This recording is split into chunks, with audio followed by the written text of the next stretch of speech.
Руководство разведотдела представило его к ордену Отечественной войны второй степени.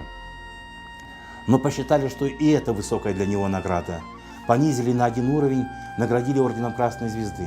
И этот орден его нашел через 25 лет уже в Самаркандской области, где он находился на высылке. Человек, который сделал для освобождения Крыма больше, чем многие, допустим, из тех, кто сегодня называют себя героями.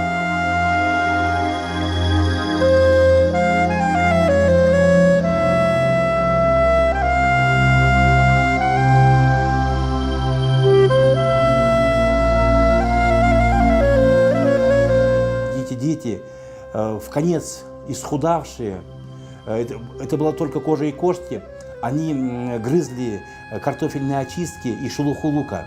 И в этом состоянии он нашел своих детей. Он попросил местного узбека повезти этих детей на своей телеге до станции, но дети не могли ехать на телеге. Они были настолько истощены, что бились кости, дети плакали, и он вынужден был взять этих своих детей на руки и где-то километров 15 пройти пешком. Он сам их выходил, они выжили, эти дети.